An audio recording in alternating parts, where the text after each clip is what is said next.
Dire team pick. Death Prophet.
Thank you, Alan. Yes, we are definitely here for a deciding matchup. And Kyle, there's a lot on the line right now. Alliance are fighting to stay here in the competition and to stay in the DPC. Same for RNG. Will come on top. What do you think of the draft? I agree with pretty much everything the panel said. It's an even draft, but like we saw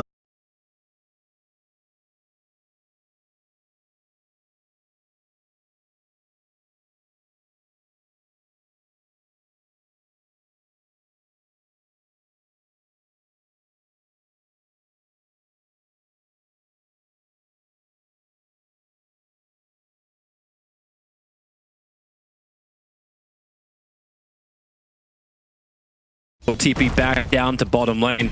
But that's the issue of Retaliate. You got all the damage output and push him away, but Tiger's caught on the wrong side of the tracks. And this will be another kill to RNG. One more attack should do it, and Latin can reach him for it. that's a second Fisher that has either acquired or saved an ally. Yeah, and instantly up towards top, they move their attention. Monet, he just he doesn't have reality rift. He goes for the initial stun, and then Arfu up control. Then another fissure in towards mid. They're just going everywhere. And Koifa knows he has to blink himself out. Too much harassment, and the Crypt Swarm was available from Death Prophet, but she held it. Yep, Lanham is trying to go to TI. All right, you can feel it. He has made a bunch of excellent movements thus far, all kills, except on top, which I believe was just Mickey trying to get aggressive on the Oracle and being punished for it.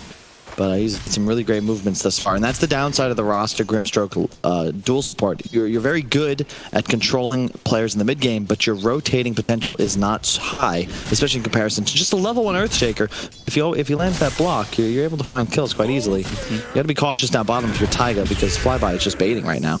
But they have no way to really fight with this. Like, you can shackle, but then eventually with the spear, like the angle that Flyby is playing, Box is going to push him away from the fight. So there's no other sustain once that spear is thrown out. Oh, the CS is actually pretty damn even. The one who's a little bit is Mickey. He's 12 CS, and when I say a little bit behind, he's behind by like 2-3 CS. And this is the reason why, because they keep initiating on him, forcing the defensive spin up, and it's half a minute where they can't use it. While on bottom lane, Boxy finds his own target on Flyby. Then you've got a little bit of extra life with the stick charges. Just walks up, and this Retaliate stacks is ready to go. 78 plus 91 damage. Boxy's just got to relax a bit. He's getting too aggressive, and I understand why. You know, this is a pivotal game, but you gotta. He's trying to do too much is his problem, and he can just trust himself. He's one of the best Mars in Dota. He just has to take a couple deep breaths, go back, just lane, stop worrying about trying to harass and kill a Sentai. You don't need to do that. This is really when you do see the experience of a team come out. Lions like, hey, obviously you want to go to DI, you win this game, but at least you'll learn something from a loss, right? That's don't get ahead of yourself, Toby. It's 4 minutes into the game, all right? I know. I'm still seeing 0 on the board and things coming to fruition for RNG. Well, so let's see how runes go, okay? I think it's going to be a 2-for-2 trade. Alliance will be just fine with that. Oh, Tiger, this would be good. If you can get the shackle off, but then again, you've got Lana moving over. with his fissure ready. Don't tell me they're gonna mess around. Yeah, they're looking for it. Tiger, he's continuing the chase now. Okay, I've got one step. Flyby, getting enough mana so he can just sit on the side, and now, yeah, he's blocked in. That 2 trees in a rock wall. Lanham is trying to go to TI, Toby. He's trying to get there. Doing everything in his power, just continuously in the right place at the right time. It's such a late run as well for RNG if they make it, because every point they get from their tournament is kind of what's going to get them there. And then they would knock out their other team. They would knock out to get there. A flyby, he makes an even bigger mistake than Boxy's. I would trade 2 hero kills for Courier any day of the week. That's like the 3rd time this tournament I've seen Boxy with a well-timed smash kill a Courier in one shot. Really well done. That was level 6 first. He literally has an XP advantage now because killing the Courier is a broken amount of golden XP. That is insane. And that actually denies the boots completion as well for Flyby. I'm now doing it too. Monet, Shackles are here. Insania waiting as Mickey moves in. They'll have the Inkswell follow up, and with the stun, they actually get a double stun. Stun is going to turn it into 2. A quick with the stampede, but both is rotated in on bottom lane. Skewers away the Sentinel, who try to begin this with Platinum. Back under the tower, the CK is still dying. They're diving in as deep as they possibly can. Koifa can finish the job with the rotation. Boxy needs to play the trees. The Holzum off target. He's juking around so hard, Boxy, and they can't finish the job. Platinum's got some damage, but he's keeping up the chase. He doesn't want to give this one up. The fissure will connect, and then he'll move up through the Ancient. Boxy's already to the other side and away. While Alliance now move back towards the mid lane to think about, okay, they're warding up Koifa's level of aggression. Koifa doing a great job in this mid lane. Took a lot of heavy harass, and yes, the Death Prophet does have more CS. It's 34-11 to 29-9, but you can see the net worth favors Koifa, partly because of the Courier kill that's like 175 to every player, but also because to buy a lot more regen because he's taking so much harass from this 3-point Shadow Strike build on Koifa. It's all about that harass and the early lane pressure. Oh, they're going bottom lane. Flyby trapped up against the wall. Anyone wants to TP, have to go into the wall as well. Nice Fisher catching a double on Insania. Insania has no more map to work with, but they go on to Tiger with the Spirit Siphon. Lana trying to close that gap to get the kill on the Tiger. Good enough with bottle charges up, back under the tower. Tiger, he's going to live through this. So they do the rotate up on top. Mickey initiating on, but he's still got his spin, so he knows he's safe. They just have to keep this healing ward alive. Mickey will beat through all the damage that was done by RNG. This is looking pretty alright for Alliance right now. The thing about the RNG draft is that their burst damage, or rather their sustained damage potential, is limited and it's cooldown based. You fight without Phasm, without DPS. There really isn't any DPS to speak of. Alliance, you know, Quap, Chug, like sure you need Omni Flash, but realistically there's just a lot more sustained damage potential. You need this DP ult to get utilized soon. Take some objectives here. Abuse Alliance's lack of core-based power pressure. I guess if Alliance just continue to farm like this and the support start finding levels, you will get hard-hitting combinations. You will have Boxy be a fantastic Mars. And their team fight control is nuts as well. You just drop a Mars ult, there's nothing anyone on RNG can do to get out of it unless Lana picks up an Ags, and that's always... he's feeling the slash under after, and he won't get it out. A little extra more damage in here is there to try and grant it. They got more support rotating in from the side. Tiger close the distance, and one observer was sitting in the river. Oh, lets RNG know that something was up a little earlier. Yeah, I love this wall from Insane. He's already got 2 great wards planted on the Dire top, or Radiant top shrine. Has vision of the mid lane as well behind the tier 1. Just really cool. You want to make sure you get your wards up first. It's also interesting to see how the warding patterns have changed. Here for Lanham. It's the wrap with the fidget block. The box has to make a break into the tree line. They got enough control. A quick push back. Not towards the tree, but maybe Koifa double damage. Really coming in and Boxy. He actually started to heal up, and that's the Koifa. He really wanted to let that Sonic Wave go and line up 3 of them, and now, no, we pulled out of it twice, baiting out the Stampede. Now lose the double damage runes, it gets purged off, but that's Alliance turning around RNG's aggression. That's really well done. The discipline Koifa, you know, recognizing that he might be able to find this kill, but better to save the ultimate, force out the Stampede, and just actually sitting bottom. He he wants to really follow up with this. You baited out Stampede. There's no escape mechanism anymore. I like this. Playing with Boxy means that both heroes are safe. You can control the runes easily, and it ensures Taiga's able to get his goal. He's farming there uncontested. Blame a little bit off of Mickey, but that's why he spins. Does not TP because he doesn't have the mana for it. He can wand, but he decides not. No reason to waste it. Going again. So if at first you don't succeed, try again. See? From the trees, cut down one, get caught in. Quick back. The Boxy goes into the oldie from Mania. Can't reach in time to get the stun out. Too much. That exorcism being burned. They have to push the tier 1 tower now, RNG. Sure, and there's an arcane rune on Quap, so you gotta be a little cautious. Boxy probably saves himself there, but he hesitated in the trees. He's waited a second or two to get the ultimate off it. They just walk forwards with the PLT popped in. As you said, the glyph will be used, but gee, if no one else rotates here, it's gonna be an easy tower thanks to the exorcism. Only 10 seconds in the duration. But they just have to back away. They see Koifa, and they're just afraid of his movement. The benefit of the Alliance lineup right now. There's no method of canceling the Jug Spin TP top, so he's feeling no pressure. Boxy might die, but he'll just TP back in, and Koifa can farm while still having that movement to there support if RNG try to that play. And you can't push the wave against a Grim Stroke. But when you actually do Mars up as well, like you can spear and stroke the wave, and then it's totally gone. So how are you meant to continuously add pressure? At least the tier 1 towers don't have backdoor protection, but this is it kind of spells a big problem for RNG. Like, how do you have a sustainable wave there until CK is big enough? And Mona, I think his net worth's not terrible. I guess he's building into the Midas. He will scale nicely. It's just that lack of playmaker. I mean, yeah, Shalanum can rotate here. Phantasm just popped immediately. He wants to stop this. Koi blinks away. There's illusion to get taken care of, but Tiger just focuses the Mass Serpent Wards onto the tier 1 tower. That's the primary thing he needs to kill off. I like that decision from Monet, though. Just trade your Phantasm for the roster wards. Ensure this mid tower stays alive. You know there's no Death Prophet ultimate up, so you someone has to blow a cooldown if you want to go with that. Flyby has fished his Vanguard. It's a good observer up on top. It sees the movement of Koi for coming in from the side, but with the spins from Mickey, trying to stay on top. Up through, difficult to do because you got the promise of battle into the slash. He bounces through the creep wave and back underneath the tower. That's not what he wanted to do. Especially with Death Prophet that arrived from the double fissure. Will all connect Mickey and instead trying to back out by Koi. The Sonic Wave, it'll hit over on 3 and Mickey is back into the spin. The one challenge giving him his life back again, and now Boxy puts up the wall. Lanham is trapped in. Mickey as well as Insania can take care of him underneath the tier 1 tower. The bigger kills they want more. Flyby will get back to the tier 1 tower safely.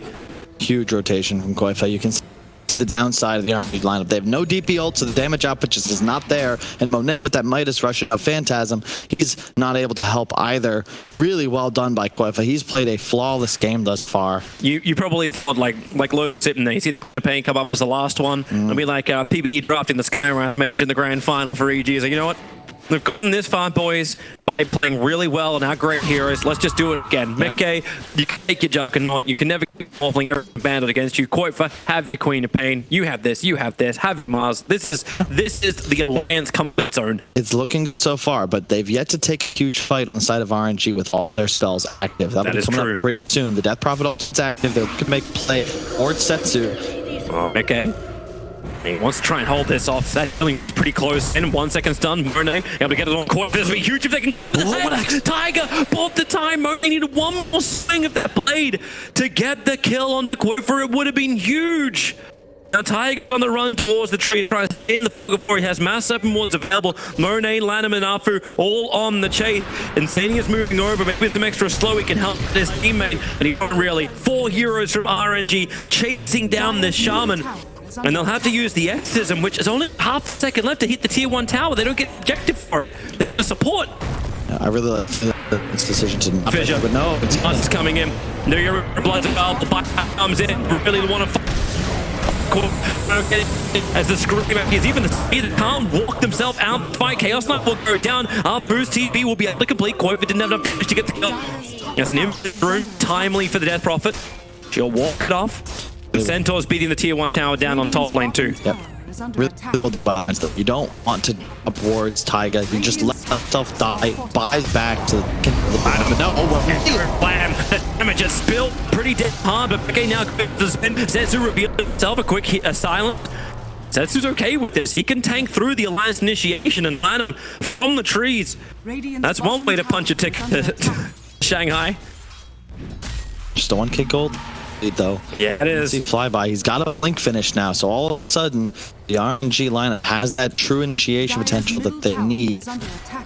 The jump, then pop the big spells, look to make plays. But look at this alliance in control of the timings. They have all 4 bounty runes possessed, and RNG are gonna walk over to them. And now the was mid with the spin. He's already being swell for the double stun. And all that early burst damage combining with the stroke of it. Just run it away. And the Sonic is out. You at least get some level of save onto Zetsu. It won't last long. The false promise is there. Oracle already died. Nice Quick stun. go pull him into the 3 line. So you have a lot more life back. Super Koifa. You're gonna stay with him. Silence is available. Another silence. And with the stroke. He'll find the kill. Lanham could do nothing. It could not get up the ramp, so there was no fissure block out potential. Once again, Monet going begging, but he's going armored. He'll have to join the fight sooner rather than later. This is decision. Fans have done a great job translating these high mobility heroes into kills. RNG getting caught. Again, they don't have the spells. When they don't have cooldown, these fights are not going to go their way. They'll initiate with the Echo, but where's the damage output? Who's going to follow up? He just goes straight for the healing ward was still active.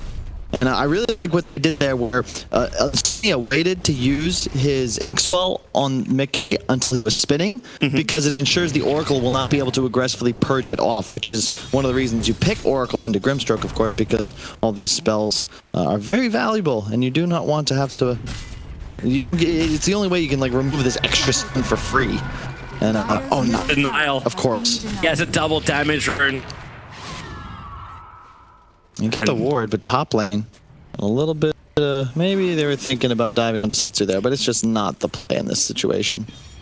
Boxy's, by the way, thinking he was getting Glads first. He's actually just going to rush Deso. I like that decision in this game, because they just, all of a sudden, that, the smash, no, the rebuke, it's just What's the shot? He caught the mid-stampede fire. I jumped over, but the wall is already up from boxing. Underneath the Mount 7, they have the extra damage. Afu's coming to try and fight. The bike can now move through, but okay, Tiger reveals himself. More support is on the way. The Grimstroke is coming. He won't get there in time. The TP out won't be successful, so Tiger, he will fall. They get the core for the support. They'll take that all day. And Mike Game, meanwhile, is bottom, just farming up. They're trying to use the support as well. It's a fresh order from Koi for to have a fight on Monet. And he's no way to dispel the quick pocket. How much damage have you got, Koi? They're a bit too far away to get this. So Monet only loses 1/3 of his HP. But they force power, means Mick will be able to finish it off. So you try 1-1 and get the objective. The CK, but again, the downside of the hero, it's similar to the old school Private Parablade lineups, but CK doesn't fall as fast and just doesn't really hit as hard. He doesn't scale. The point is you have these long CDs. It's very easy for Alliance to play around. Kite the ultimates, let us support Zact here and there. Just continue to outfarm your opponents. This later is at an 18 minutes. Link Dagger is the next item on the wave boxing. But it's so much damage output. Squishy backline supports. Like if you catch with a spear into a smash, he's just dead immediately, and it's going to clear those CK illusions in the blink of an eye, especially with the assist of a Quapult or Scream. At least I guess nice observable down. That fresh one